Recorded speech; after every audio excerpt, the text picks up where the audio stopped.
Now, I want to revisit a pivotal moment here in your career as a researcher and in your life, really, and that's the Terry Wogan interview from 1991. Now, I guess just sort of take us back to that and what was going through your mind when all that went down, because I saw, segments of it, and you looked almost overwhelmed during the whole thing, like there was just so much going on with you that almost, it felt almost like a setup, if you will, like they were taking advantage of someone who, was going through this very turbulent change. But I'm interested in, your take on it all.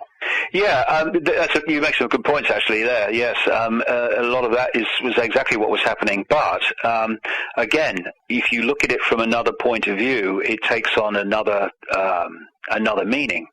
It's certainly in my life.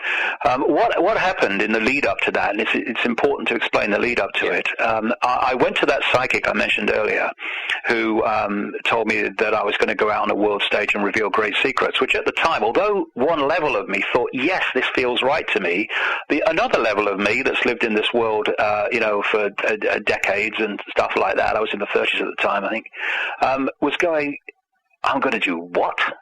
What you're talking about.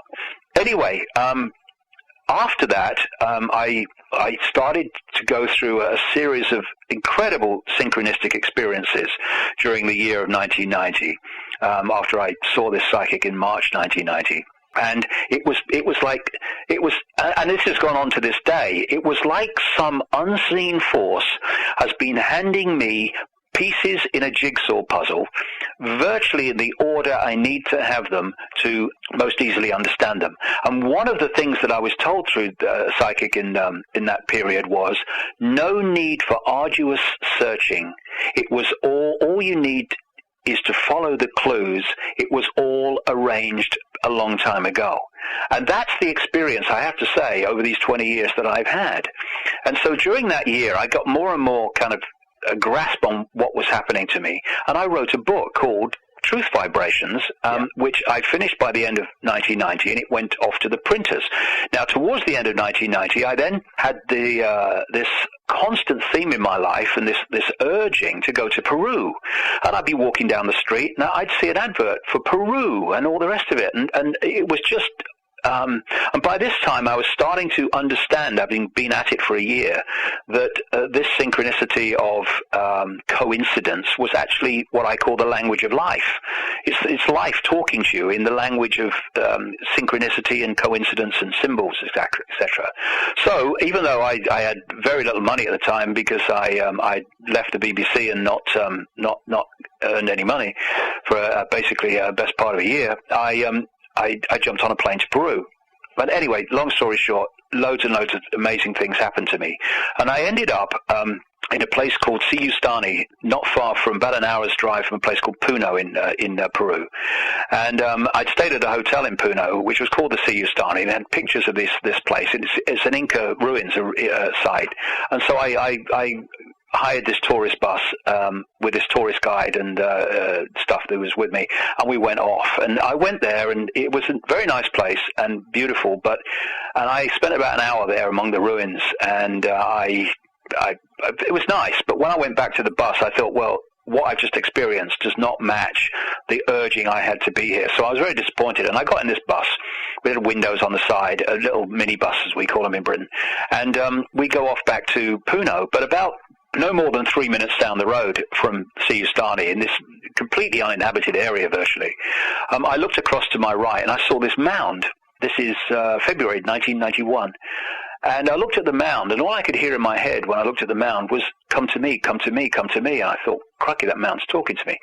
But of course it wasn't a mound. It was just an indication this is significant.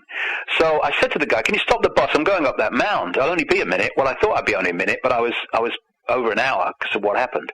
And I walk up this mound, and I didn't see it from the road, but when I got to the top, there was this standing stone circle, which I've actually seen on the internet while I was writing this book, actually. It's the first time I've seen it since I was there.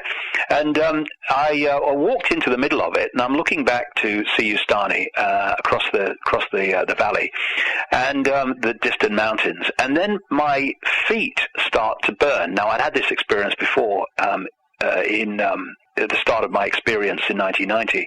But that's another story. And anyway, it starts to burn, and it's like magnets. My feet are like being pulled to the ground. And then I felt like a drill going into the top of my head and down through my body into the earth, and another flow of energy coming the other way and out the top. And then this, not voice, but very strong thought form, which didn't come from me, just went through my mind and said, first of all, they'll be talking about this 100 years from now. And I'm thinking, talking about what? And the second line immediately afterwards was, it will be over when you feel the rain. And I'm standing at that time under a cloudless Peruvian sky with a piercing, very, very hot sun, and it was ridiculous that it will be over when you feel the rain. I thought it could be here a month. And anyway, what happened then is my arms went out at 45 degrees without me deciding to do it. And above my head. And this energy then started to get more and more and more powerful to the point where my body was shaking. And this went on over a period of the best part of an hour where I kept going in and out of, consciousness, really, in a way. It's the same principle as driving a car and daydreaming and then wondering where the last 2 miles have gone. Your subconscious has been driving the car. I mean, we'd all be dead without the subconscious, of course. Anyway, one of the times when I came back to awareness of the situation I was in, I noticed that over the distant mountains, somewhere away, there was a light grey mist. And as I watched it, this happened really fast. And over quite a short period, it became a dark grey mist, and it was obvious it was pouring with rain over the distant mountains. And over the next little while, and it was, I was only there about an hour, and it's been going for some time by the time this happened. This rainstorm came out of these distant mountains, and as it got closer, it was just a straight line. It was literally like, I've described it many times, like pulling curtains across the sky. It was a straight line. And eventually the sun was covered up, and in the end, I'm watching a wall of stair rod rain coming towards me in like a straight line. It was just an extraordinary experience. I mean, if you wrote it in a novel, they say, well, that's a bit far-fetched, isn't it? But it happened. And eventually, the rain hit me, and at that point, by the time the rain hit me, I mean, my body is just shaking like it's plugged into a nuclear power station. And then when the rain hit me, the energy stopped, and I staggered forward. I could hardly stand because my shoulders that I hadn't felt, my arms had been up at 45 degrees all this time. Yeah. I couldn't felt before was suddenly agony. Anyway, the reason I tell this story is that whatever happened there was the equivalent of having my consciousness or my mind smacked with like an Exocet missile, and it just broke the eggshell. It broke the bubble that I lived in up to that point, the bubble of perception. And suddenly, over the next few days and then weeks, my mind was just flooded with a tidal wave of information, concepts, perceptions. And it was like pressing too many keys on the computer too quickly. The computer says, can't process this, I'm freezing. Yeah. And that's basically what happened to me, Tim. I was processing so much information that basically the computer froze. And that's at that point, synchronistically, I was invited onto the Terry Wogan show, which at that time was the biggest, one of the biggest prime time audience shows in Britain. And the night I was on, I think they got 17 million in a country of just over at that time 50 million. So that's the ratio you're talking about, because it had been all in the papers. This guy Ike's gone crazy. So when I was talking to him, I was still in that state of bewilderment. What's happening to me? And it was funny because while I was talking to him, it was live, of course, and the audience were laughing and ridiculing me and all the rest of it. And after that interview, of course, I was ridiculed wherever I went, mercilessly, constantly, for at least 2 years. Anyway, as I was talking to him, I was aware of two levels. There was the level of David Icke, who had been a television presenter and respected, person in the public eye in Britain, who was dying a death. Oh my God, what have I done? I've destroyed my life.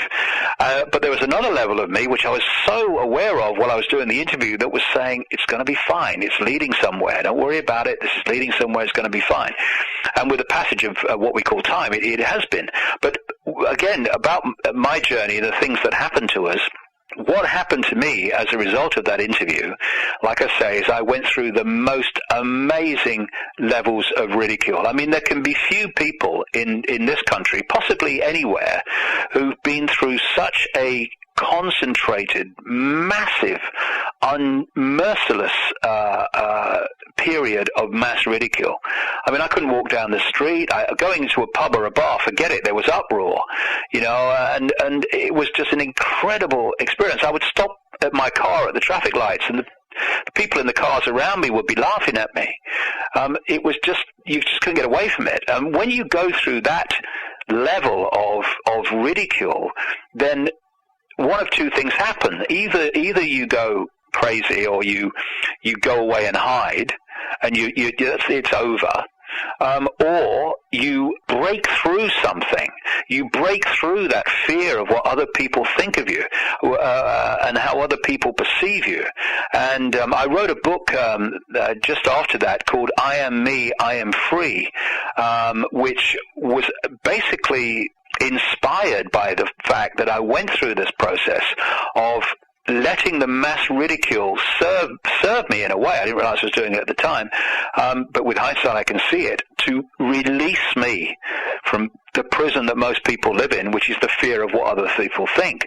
Now, in my journey up to this point, and again, we come back to what we were talking about right at the start with the reptilians, if I had not been through that process of mass ridicule and therefore cleansing this concern with what other people thought of me, there is no way in the world that I would ever go public about shape-shifting reptilians. Yeah. The number of people that have said to me, look, mate, I've seen it. I'll tell you what I've seen it, but don't mention my name. I can't take the stick I'll get if people know it's me. If someone's going to put these things out, if somebody, for goodness sake, mate, if someone's going to talk about the moon not being real and all that stuff, along with reptilians and along with this is an illusory reality, then if you've got any vestiges of worrying about what people think of you and how they might ridicule you, laugh at you, dismiss you, then forget it. You ain't going to go there. Yeah. And this is why the personal journey of people doing this and the information that they are uncovering and pursuing and communicating are fundamentally connected. Because the person has to work on themselves to get to a point where they can put this information out. Because if they don't, then they're not going to put it out, and they're going to say, I'll go here, because people won't laugh at me here up to this point, but I ain't going there. And therefore, all this information, which people need to have access to so they can say, well, what do I think of it, would never get circulating. You know what? When I came across the reptilian stuff, I put reptilian ETs and variations of those words into a search engine, and I got a handful of pages. Put those words in now. Tens and tens and tens of thousands of them. That's because once it gets out and it starts circulating, then it's got a chance of having people look at it and think, well, it may sound crazy, but let's just look at it without preconceived idea. Do you know, this seems to make sense. A number of people have said to me, it makes sense to me. It shouldn't. I know it shouldn't, but it does when I look at it. But they wouldn't say that unless someone put it out there. You spoke to one man and a dog and put your own seats out and walked around the towns putting posters out and around the local shops. And the idea something like this would happen, it was just a joke, wasn't it? I mean, I kind of felt instinctively it was going to come. That's what kept me going. But at the time, it was like, dreamland. Well, like you say, it's a big awakening when people are out there. A number of people that phone our office and say, we live in a fascist state. What is this? What can we do about it? Well, maybe after 6 or 7 hours, we'll all know. I take it all very seriously, and only a fool wouldn't. He's a great man. It's like a pilgrimage, yeah? See, everything he said 10 years ago, and that I thought, that's impossible, it's all come true. Well, he's got me convinced, and there's no turning back. I was going to come out with all sorts of words, like how I've known David for 35 years, and how he's given the last 15 to researching all that he writes and talks about. But to be quite honest with you, you've not come here to hear or see me, so there's no more to be said, and I would like to say, welcome, David Icke.